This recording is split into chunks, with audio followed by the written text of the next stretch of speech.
Para onde vai a dor da mente quando ela simplesmente não aguenta mais ficar só na cabeça? O que acontece quando um sentimento é tão, mas tão insuportável que a gente precisa de alguma forma se livrar dele? Hoje a gente vai investigar exatamente essa jornada. Uma viagem que começa, assim, num conflito interno, passa por uma relação com outra pessoa e às vezes termina se manifestando no nosso próprio corpo. Para isso, vamos mergulhar fundo nas ideias de dois gigantes da psicanálise, Melanie Klein e Wilfred Bion, e tentar entender a ponte entre a identificação projetiva e a transformação psicossomática. E a nossa missão aqui é justamente essa, né? Desvendar essa ponte. Como um conceito que parece tão abstrato, uma defesa psíquica, consegue se traduzir em algo tão concreto como, sei lá, uma dor de cabeça crônica ou um problema de estômago. É uma pergunta que ecoa em todo consultório, imagina. Com certeza. E para a gente chegar lá, acho que o melhor caminho é desempacotar cada uma dessas ideias com calma, sabe? Primeiro uma, depois a outra, para depois a gente conseguir montar esse quebra-cabeça. Perfeito. Então vamos começar pelo começo.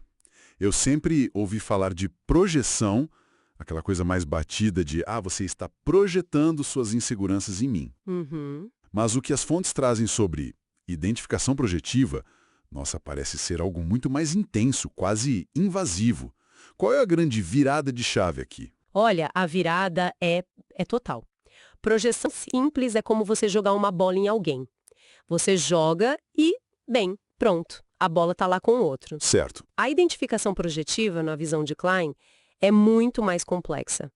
É como jogar a bola e, ao mesmo tempo, controlar a mão da outra pessoa para que ela jogue a bola de volta para você exatamente do jeito que você imaginou. Nossa. É um mecanismo de defesa muito mais primitivo e, o mais importante, é relacional. Inconscientemente, você não só se livra de um sentimento intolerável, digamos, uma raiva muito intensa jogando no outro, Sim. mas você, de fato, induz o outro a sentir e a agir de acordo com essa raiva que você projetou. É uma comunicação muito arcaica. Então é quase como uma invasão psíquica, né? A pessoa não só joga o sentimento dela em você, mas ela meio que te força a sentir aquilo. É muito mais ativo do que eu imaginava. Exatamente. Ativo e interativo. O exemplo do paciente e do terapeuta que a gente tem aqui no material ilustra isso de uma forma muito clara, né? Perfeitamente. Vamos pensar nesse cenário. O paciente chega na sessão. Inconscientemente, ele sente uma inveja muito destrutiva do terapeuta. Algo que ele não consegue nem admitir para si mesmo. Ok. Ele projeta isso. E, de repente, o terapeuta, que estava tranquilo 5 minutos antes, começa a se sentir estranhamente mesquinho. Começa a ter pensamentos hostis, tipo, nossa, que saco, quero que essa sessão acabe logo. Puxa. Ele está, na verdade, sentindo o que o paciente não consegue suportar sentir. E aí vem a parte crucial. Que é? O paciente, que é extremamente sensível a isso, percebe a mudança no terapeuta, mesmo que sutil. Ele olha para a cara de poucos amigos do analista e pensa, eu sabia, ele não gosta de mim, ele é hostil comigo. E aí o ciclo se fecha, a profecia se autorrealiza. Exatamente. O ciclo se fecha, a projeção é confirmada pela realidade que ela mesma ajudou a criar. É uma dinâmica muito, muito poderosa e, claro, inconsciente para os dois lados no momento em que acontece. Peraí, mas isso não é um pouco perigoso? Quer dizer, como o terapeuta sabe que está sentindo algo que é do paciente e não é apenas, sei lá, sua própria irritação porque o trânsito estava ruim ou porque dormiu mal? Parece uma linha muito, muito tênue. É uma linha incrivelmente tênue. E é por isso que a análise do próprio terapeuta, o autoconhecimento, é a base de tudo, né? A chave é a qualidade do sentimento que emerge. A qualidade? Como assim? Muitas vezes é um sentimento que surge do nada, sabe? Que não parece seu, que destoa completamente do clima da sessão até aquele momento. Um terapeuta experiente com o tempo aprende a usar isso como uma bússola. Uma bússola? Gostei disso. Sim, em vez de reagir, de ficar irritado de volta, ele se pergunta, opa, peraí, de onde está vindo essa irritação? Por que agora? O que isso me diz sobre o mundo interno do meu paciente, sobre o que ele não consegue me dizer com palavras. Então, quando é bem manejada, essa invasão se torna, na verdade, a principal ferramenta para entender o não dito. A principal é a via régia para o inconsciente mais primitivo do paciente. Entendi. Essa dança entre o paciente e o terapeuta é fascinante, mas ela ainda está acontecendo no nível da mente, da relação. A grande pergunta que as fontes levantam é: como essa dança invisível consegue de repente se manifestar como algo tão concreto e doloroso quanto uma gastrite? Onde é que o corpo entra nessa história? Ele entra quando não há mais para onde correr, quando a mente falha. A transformação psicossomática é exatamente isso. É o processo em que o sofrimento emocional, por não encontrar um caminho para ser pensado, falado, simbolizado, ele encontra uma válvula de escape no corpo. Uma válvula de escape. Sim, é o que as fontes descrevem como emoções reprimidas, ansiedade, culpa, trauma não processado, que acabam se manifestando como enxaquecas, problemas de pele, dores crônicas, que os médicos investigam e não encontram nenhuma causa orgânica. Então a mente sobrecarregada meio que terceiriza o sofrimento para o corpo. Exatamente, ela joga a batata quente para o corpo. Então, na linguagem de Klein e Bion, o corpo se torna o palco de um drama que a mente não conseguiu encenar. É quase como um último recurso, né? Uma forma desesperada de comunicação dizendo: ei, tem algo muito errado aqui dentro. Perfeito, é isso. E o que é fascinante é pensar que o corpo passa a guardar aquilo que a mente não deu conta. É como se fosse uma memória pré-verbal, uma história que foi escrita não com palavras, mas com sintomas. O corpo começa a carregar o peso do que não pôde ser transformado em pensamento. Exatamente. O corpo passa a conter essa dor psíquica bruta. Isso me leva direto para o Bion e o modelo continente contido. As fontes apontam para ele como a peça central para a gente conseguir conectar tudo isso. Como funciona esse modelo na prática? O modelo continente contido é de uma beleza e simplicidade geniais. Pensa num bebê recém-nascido. Ele não sente preocupação ou fome de forma organizada. Ele sente um terror sem nome, um pânico absoluto. Uma angústia de aniquilação, talvez. Exato. Bion chamaria essas sensações brutas, caóticas, de elementos beta. É puro ruído branco, insuportável.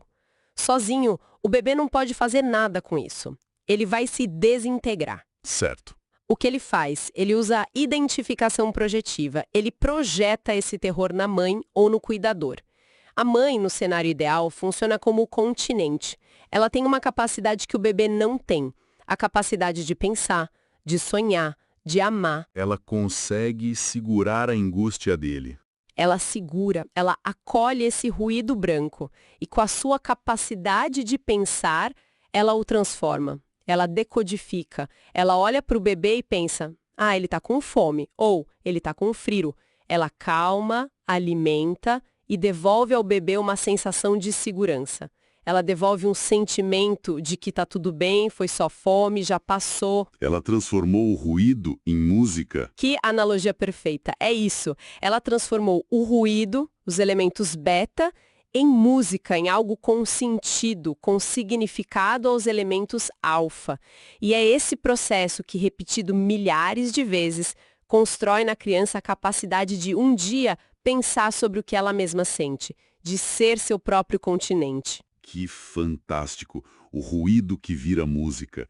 Mas e quando a mãe não consegue ser esse continente? Se ela mesma está, sei lá, sobrecarregada, deprimida, ansiosa e não consegue transformar o ruído, o que acontece com o bebê? Aí nós temos a tragédia da falha na contenção. Se a mãe não consegue processar os elementos beta do bebê, ela os devolve na sua forma original, bruta, ou pior.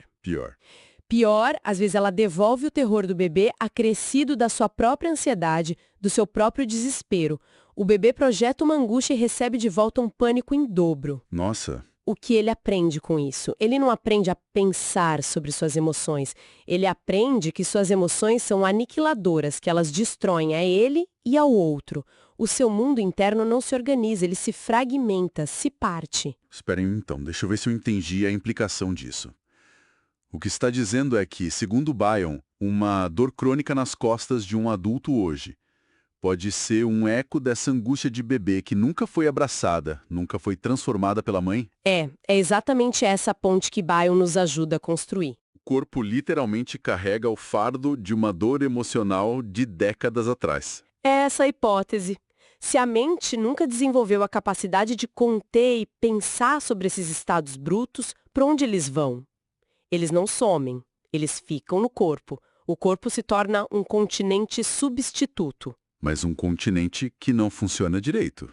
Exato, um continente falho. Um continente que não processa, não transforma o ruído em música. Ele apenas sente a dor. A dor crônica, a fadiga, a fibromialgia.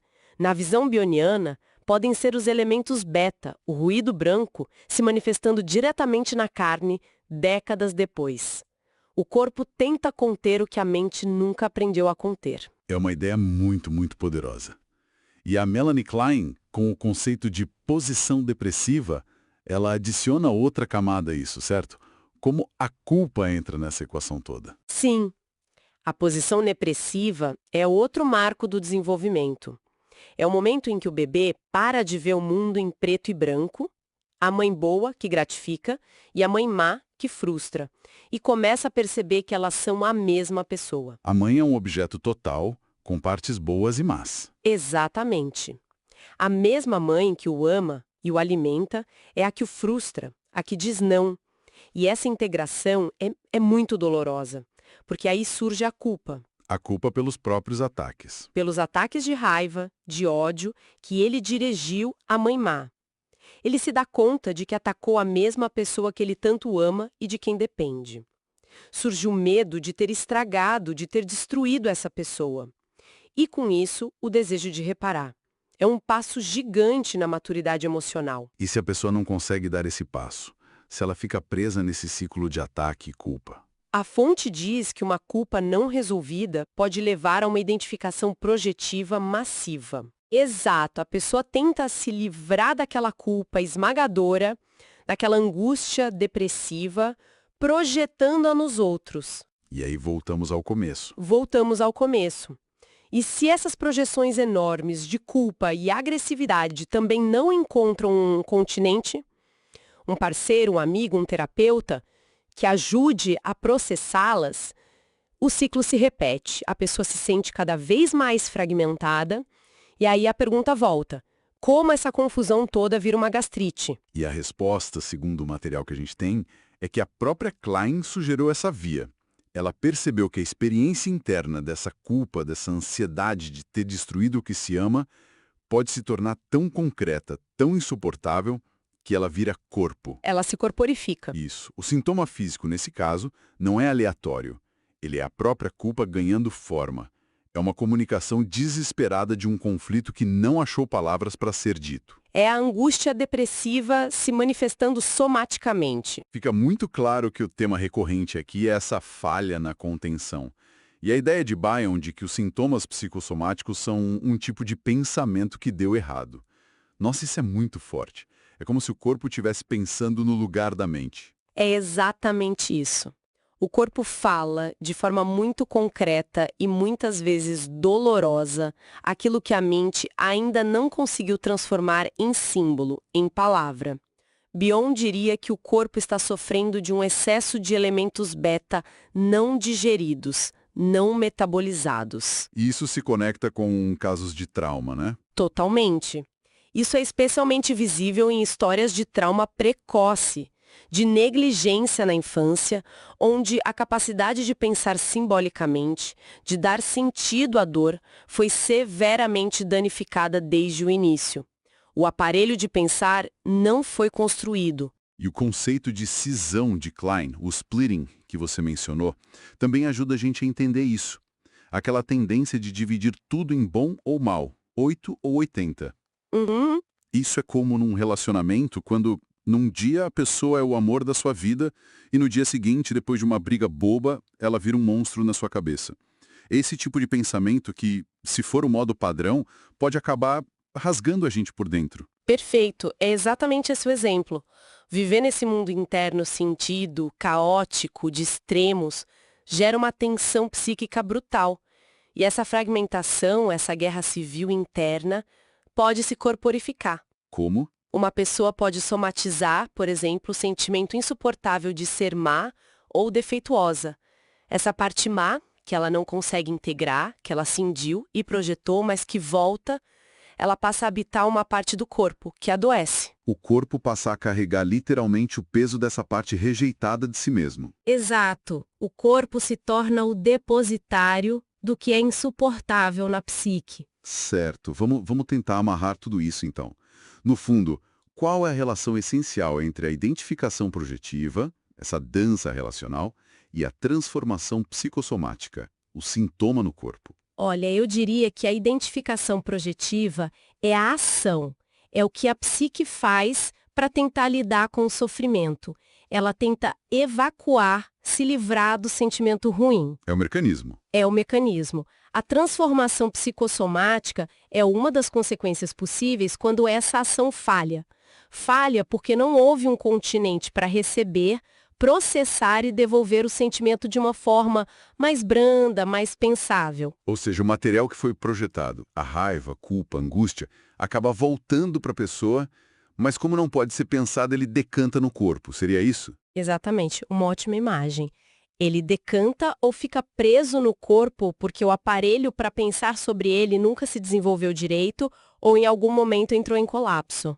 Então o sintoma físico é, na verdade, a prova viva dessa falha no processamento mental. A prova viva. É o resultado final de uma longa cadeia de eventos que começou com uma emoção intolerável e uma falha na contenção relacional. Então, para a gente resumir mesmo, não é uma relação simples de causa e efeito do tipo estresse causa gastrite. É uma dinâmica muito, muito mais sofisticada. Muito mais. A identificação projetiva é a tentativa de solução e o sintoma no corpo é o sinal de que a solução não funcionou e o problema interno transbordou para a matéria. Perfeito. Um é o mecanismo, a dinâmica. O outro é a manifestação do colapso desse mecanismo. No final das contas, são as maneiras complexas e muitas vezes trágicas que a nossa mente encontra para lidar ou falhar em lidar com o turbilhão de sentimentos que nos habitam. Exploramos um território imenso aqui hoje. Fomos da dança sutil e inconsciente entre duas mentes até o grito silencioso do corpo quando ele se torna a última voz para uma dor que não encontra palavras. E isso só reforça a conexão profunda e muitas vezes ignorada na medicina tradicional entre nossa vida psíquica e nossa saúde física. Uma conexão que é a base do pensamento de Klein e Bion e que continua sendo extremamente relevante hoje em dia na clínica. E isso tudo nos deixa com uma reflexão final, um pensamento para levar adiante. Se os sintomas físicos podem ser vistos como uma forma de comunicação primitiva, um pensamento que acontece no corpo quando a mente não dá conta, o que isso muda na forma de tratar um paciente? Como um clínico pode aprender a escutar não só as palavras que são ditas, mas a linguagem do corpo e ajudar a traduzir essa expressão somática de volta para algo que possa ser pensado, simbolizado e, quem sabe, finalmente compreendido?